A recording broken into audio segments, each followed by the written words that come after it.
Challenges are what make life interesting. Overcoming them is what makes them meaningful. A very good morning, dear children. Today we are going to start with the second session of lesson number 8, India, Challenges and Solutions. But before we get started, let's recall what we did in the first session. We learnt in the last session that we have gained materialistic development, but as far as the entire development is concerned, we are still lagging behind. We need to change the outlook of people towards certain things. People who blame the country for various issues have to actually accept it as their responsibility to face those challenges and find solutions. We learnt about the four major problems of the country: internal problems, regional problems, border problems, and natural problems. We also learned about one of the major problems, which is also the root cause of almost all the problems, and that is overpopulation. Today, let's focus on some more problems and try to find measures for eradicating those problems. So, let's dive in. When we say a person is illiterate, we mean to say that the person is not able to read and write. Secondly, understanding new ideas, discoveries, and knowledge also requires education. So, why people are illiterate? Well, there can be many reasons. Let's understand them in detail. We all know that the population of our country is exploding and the resources available for their development are restricted. When we say high level of poverty, it is also due to illiteracy carried forward by generations where the fathers and grandfathers have not gone to school and don't want even their kids to enter them. In some cases, it can also be that they have a traditional outlook where they feel education to be a waste of time and feel that their children should follow the business of their forefathers rather than going to schools. Such type of illiteracy is actually due to the outlook of the people or the way they perceive things. Sometimes the case may be different, wherein people want their children to go to school, but because of economic barriers or unavailability of money, they are not able to do so. Secondly, because in some situations, especially in rural areas, due to non-availability of educational institutions, the illiteracy rate goes down. So, what can be done to increase literacy?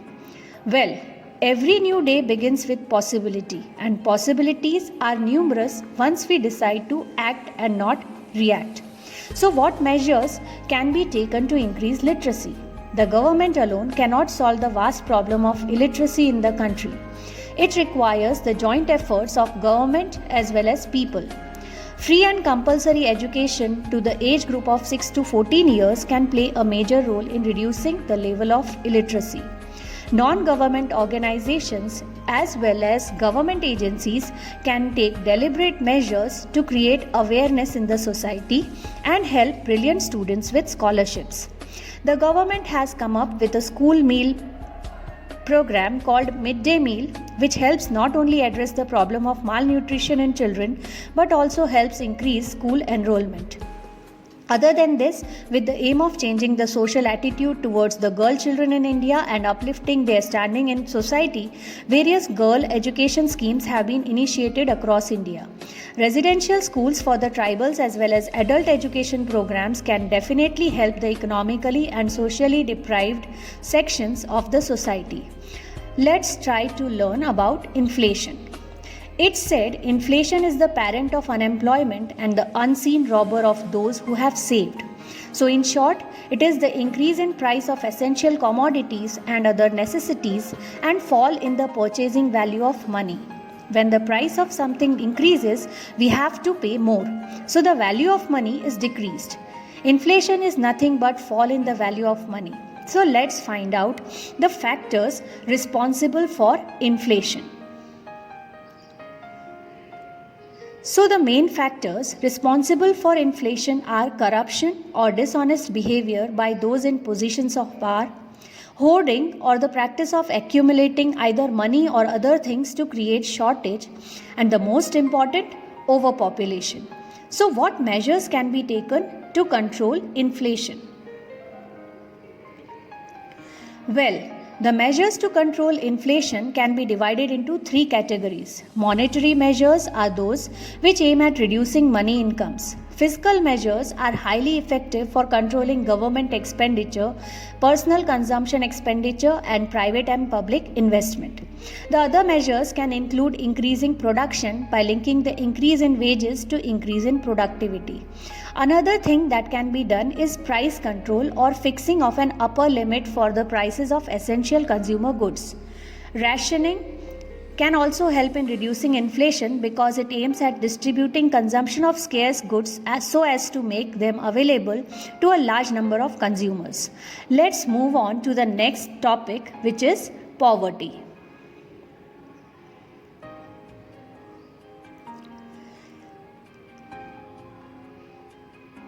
It is said that there are people in the world so hungry that God cannot appear to them except in the form of bread.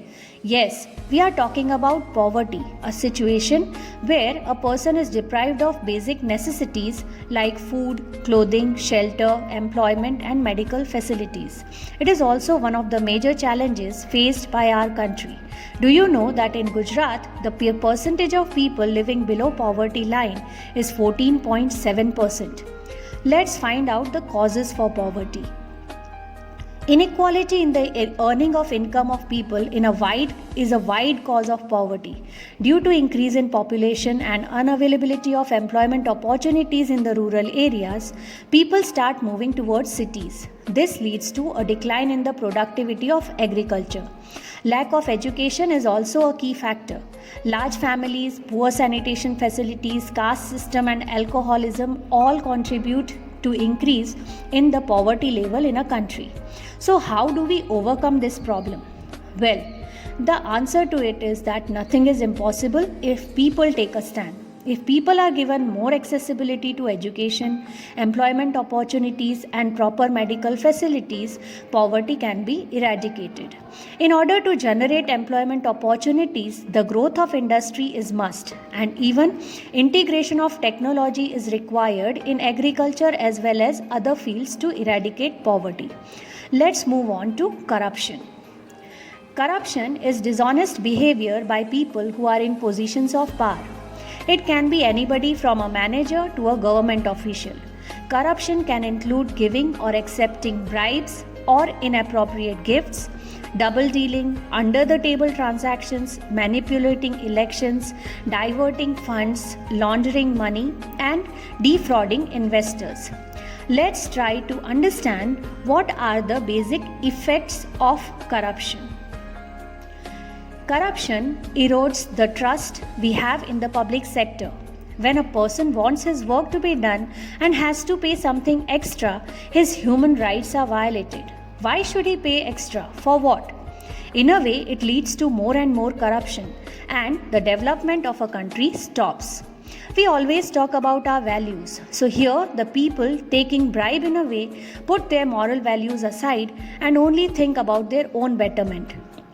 As we learned before, that corruption increases inflation also.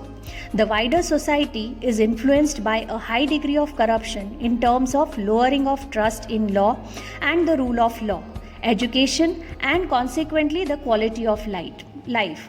It inhibits economic growth and affects business operations, employment, and investments. Let's try to understand how to eradicate corruption or at least try to reduce it. Corruption is a major problem for the country. Anti-Corruption Bureau has been formed in 1964, which helps people in checking and controlling corruption. Effective law enforcement is necessary to ensure the corrupt are punished, supported by a strong legal framework, and the law enforcement branches are independent and effective court systems. The role of auditing agencies should be strengthened, thus helping to improve the financial management. Access to information increases the responsiveness of government bodies and also has a positive effect on the levels of public participation in a country. Strengthening citizens' demand for anti-corruption and empowering them to hold government accountable is a sustainable approach that helps build mutual trust between citizens and government. Let's move on to another problem, unemployment. A situation where an individual above 18 years of age is able and willing to work at the existing wage rate but does not get work is termed as unemployed. It is a challenge which is generally found in every economy, whether developed or underdeveloped. So, what are the reasons for unemployment? The reasons can be many. The work is prohibited for specific castes in some areas, so work is not given to a deserving candidate but to a person belonging to a particular community. The slow growth of economy fails to provide enough employment opportunities to the increasing population. Large part of population is dependent on agriculture, but agriculture being seasonal provides work for a few months. In big families having big businesses, many people are available who do not do any work and depend on the joint income of the family. The industrial development has led to fall of cottage and small industries, leaving many artisans unemployed. The rate of industrial growth is slow, and due to shortage of savings and investment opportunities for employment are not created. Let's try to understand how to overcome this problem. Many voluntary organizations and government are developing plans and policies to overcome unemployment. Adoption of labor-intensive technology should be done in both rural and urban sectors of the economy to generate employment opportunities.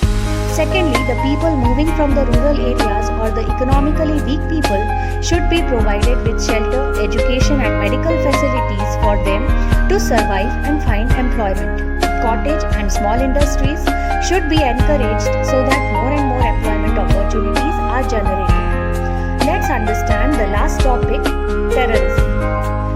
When we talk about terrorism, it generates fear in people through violence and hatred. It is a challenge for any government and is an inhuman act. It can be in the form of bullying, killing or torturing somebody. In the past, there were terrorist attacks on the parliament, Hotel Taj in Mumbai share market, in local trains at Akshardham, etc. Terrorism in the broadest sense is the use of intentional violence for political or religious purposes. What are the reasons for terrorism? When people are deprived of certain resources and opportunities, poverty can create resentment and cause some to turn to terrorism in order to express their outrage. Terrorism in the name of religion has become the prominent model for political violence in the modern world. Terrorism carried out in the name of faith has long been a feature of the human affairs. So what actually can be done to reduce terrorism? Terrorism constitutes a serious threat to human rights and democracy. In order to reduce terrorism, it is necessary to face it with bravery and courage. Fear is nothing but a state of mind. The Intelligence Bureau of the country should be very strong and always active. People should be aware that they have to be always alert and cooperate with the security agencies in order to reduce terrorism. People should always be alert when in public or in crowded areas. Whenever they listen to any rumors, they should always try to find out the truth and should not panic in any situation. Thus, it is the duty of each and every citizen of the country to fight against terrorism. So, dear children, with this we come to the end of this chapter as well as today's session. Read the chapter and thoroughly watch both the videos for better understanding. Try to find out about corruption related news articles and what work the Anti-Corruption Bureau does. Also, try to find about the cottage and handicraft industries functioning in Gujarat. Stay home, stay safe. Thank you.